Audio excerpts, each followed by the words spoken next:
Good afternoon, brilliant people. This is Charbert Vergaza and welcome to Charbert Talks. Karong hapuna, atong tubagon or tagaan natong justification kaning concern sa mga teachers nga sige gyud na sila pangutana sa ako ani pabalik-balik na lang, no? Kay daghan kay mga teachers back in the Philippines nga gusto gid daw nila mo abroad given nga ang ilang situation karon mga my dear, lisod na gid pud kaayo, no? Tagaliog na pud ang ilahang mga bayronon. So naningkamot na pud sila nga maka-recover ani nga situation and I can relate, no? Gikan ko diha. So ang mga teachers nga nanginahanglan sa akong tabang, ako gina siyang tagaag tambag. So akong i-share sa inyo karon mga my dear, ako ni siyang personal nga way. It's up to you kung inyong i-follow, pero so far for me effective ni siya nga paagi para gyud maka-start ta sa ato ang journey abroad. So unsaon na to siya? Okay. The first thing that you have to do mga my dear, dapat naka-decide na jud ka. Kaya di man ta pwede maka-start gid sa atong journey abroad kung wala pa ta nag-decide, no? Dili man ni pwede nga gi-push lang ka sa imuhang friend, gi-push ka sa imuhang colleagues, gi-push ka sa imuhang family. Di man ni pwede ingon ana. Dapat personal man nimo nga decision nga moadto kag laing nasod. Imong i-end up imong journey in the Philippines unya magtudlo ka sa another country. Imo ning personal decision. So tanan natong buhaton, no?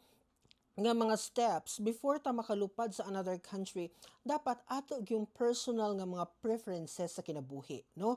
So the first thing that you have to do is to decide. So given for example si teacher naka-desisyon na gid siya, no, after many years of thinking nga biyaan na bagid nako ang akong permanent job in the Philippines, talking about for example DepEd teacher ka, no, nya narabay unasahay nga dako na tag position sa Department of Education pero magdesisyon gihapon ta, no?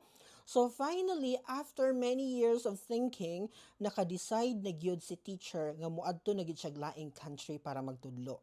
So ang pinaka sunod nimong buhaton na teacher kung naka-desisyon na ka, you have to watch videos. Para sa ako karon mga teachers, no, karon nga generation, karon nga panahon, given nga ang online world is naghatag sa atua og enough nga opportunity for us to kanabang travel bisag wala pa ta kaadto dito pero pwede na nato man-navigate ang country nga ato ang gusto adtuan, no?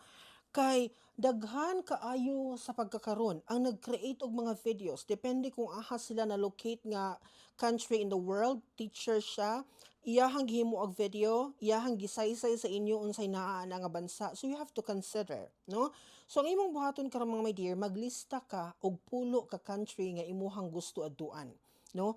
Nakita nimo ni daghay mga videos, daghan mga Filipino teachers nga ni-stay na nga country. That means to say maayo siya nga bansa, no? Kay daghan may mga Filipino teachers nga nagstay. So you have to ilista nimo ang pulo ka country. Then after nimo na malista ng pulo ka country mga my dear, imo na pong tan-awon halongkaton pa gid nimo, no? Watch na po kag another videos para ma-compare gid nimo. Ayaw lang mo pagtan-aw og isa ka influencer. Labi na kung ang influencer nagsige rag yaw-yaw og kanang puro positive things, di pud maayo. Kabasig mag-expect ta grabe ka heaven. Dili pud na siya maayo nga mga butang. So imo pong tan-awon tong another version sa usa ka teacher, kaya pong gi-highlight ang mga reality ana nga country, no? Para imo gid siyang mabalanse gid nimo mga my dear. So karon, example, naa na kay pulo ka bansa nga imong nasulat. Teachers ni ha, we're talking about, wala ko nag-talk diri ag another profession. Teachers lang. So karon nalista na nimo ang pulo ka bansa. So imo na day na siyang i-research. Magsige dayon kag basa about ana nga bansa. Kumusta man ni nga country, safe ba ni? Nindot ba ni para sa mga Filipino? Dako ba ni siya sweldo, ang mga benefits nga pwedeng makuha, ingon ana, and so on. Daghan pa kaitag dapat i-consider. But most importantly, you have to take note kung dili ba expensive ni nga country kay basig ang atong sweldo mga my dear, lamunon ra pud sa ato ang mga expenses ana nga bansa. Kay nara ba ingon ana, kay ang mga Filipino ra ba ang atong thinking always, gi-convert ra ba nato ang sweldo nato dayon sa Philippine peso without considering nga mukaon ba yata. And we need also to buy something. Natay mga transaksyon nga himuon na nga bansa, no? Alangan magamiton mo ang Philippine peso. So you have to really consider kung dili ba ni expensive nga country. Kay nangandoy ba ta nga masulba ng atong problema in the Philippines, no? So kani gid imuhang pananawon. So karon imo na na research. Okay, pagtuplok nimo sa AI ana mga my dear, ChatGPT will give you a lot of information gyud. No dili na kay mabalaka sa panahon karon, grabe na ka sayon pangitao ng information mga my dear. So karon natan-aw na nimo. Katong out from the 10 countries nga imong gisuwat, imo tong tangtangon ang 5 para muduol gid ta sa pinaka point gid kung ka mag-focus karon nga country. So di ba pulo man to, gikat nimo ang 8. I mean 5. Kay ka ay number 8 mahal ang iyahang kanang palaliton. Hala ang number 9 dili man dai siya safe nga country. Ay hala ang number 10 kay medyo wala less ang benefit sa mga teachers. Uy ang number 7 kay wala gid taga value ang Filipino teachers na ay discrimination. So karon gikat na nimo ang 5. So 5 na lang nabilin sa imuhang 10 countries nga gilista. Okay. So ni lower down ang atong options this time. Okay, na kay 5. So out from 5 kaning 5 ka country nga imuhang napili, the next thing that you have to do, pangitaa ang mga teachers nga nag-create og vlog ani, no? Ipang-follow silang tanan, i-heart ilang mga video, sige, dot-dot gyud kay para makita kanila, no? Kay ang next thing man gud gatong buhaton, kailangan naatay sampadian nga country nga personal ginatong mapangutana. Dili lang kay mag-comment lang ta sa iyang video, but somebody nga mutubag sa atong pangutana. For example, si Jobert, ako mutubag man jud ko sa akong mga kanang mga private messages nga makita nako. When we talk about Taiwan, isa ko sa mutubag, pero daghan pa kay mi diri no? So karon, pangitaon nimo tong mga teachers, imo dayon tong ipang-message to nga mga teachers. Starting kag communicate. Communication is the next step. Pag na-communicate to nimo, kadtong 5, kay naaman to sila ipang-share sa imo, naaman goy mga information mga may dear, nga dili na mo pwede i-publicize. Mao nang wala na mo na hatag sa among mga videos. But if you're going to kanang talk to us kid privately, matagaan gid ka na mo kalinawan. Mo na siya. So out from 5, katong 5 ka country nga imuhang na-select, imo na po to siyang i-cut into 3. So tulo na lang kabuk ang nabilin para gyud pinaka-highlight na gini siya no, duol-duol na kaita sa pinaka-targeton gyud nato. Kay I want you manggod nga mo target gyud mong isa ka bansa nga inyuhang adtuan.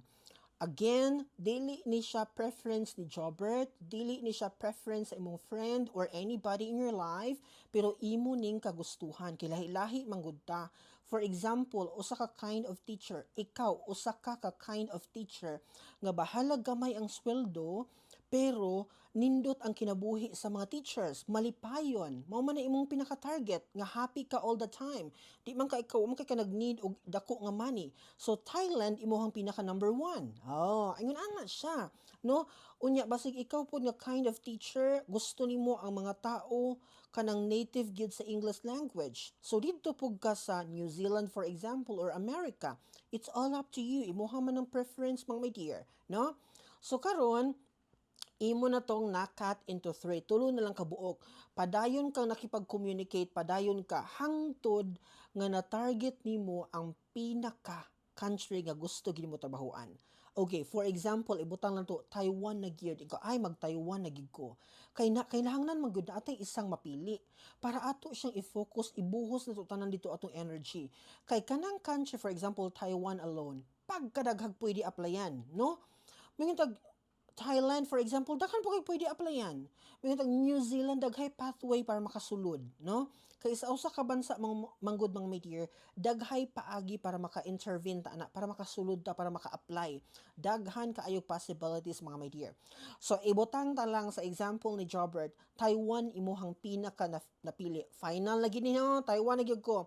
I-search dayon nimo sa AI unsay mga kanang legit nga mga programs nga pwede na kong applyan. Sugod na dayon. Pag gawas to sa AI, nakita nimo diretso sindi dayon to tanan, no? Basaha unsay paagi. Kailangan man gud nimo maaral ang bansa nga gusto nimo trabahuan, no? With the backup na siya sa mga teachers nga imo nang gi-connect. Kay remember, prior sa ani nga final step ka kung gihatag sa inyo, nga mag-search ka sa mga programs, imo na ba gi-contact ang mga teachers? So naa na kay communication sa mga teachers nga currently working in that particular country. So dali na lang sa imo mo navigate further because nag-start ka sa pinaka-basic na steps. Nakuha ninyo? So kung gi-follow ninyo ni siya mga my dear, very easy ra kaayo sa inyo ha nga maka-penetrate. I want you to be kanang wise ba kay mga teachers ba yata. So i-dig deeper gyud ang information pangitaag paagi nga makasulod jud ka. Okay? So that would be all for today. See you again tomorrow for another beautiful conversation. Bye bye.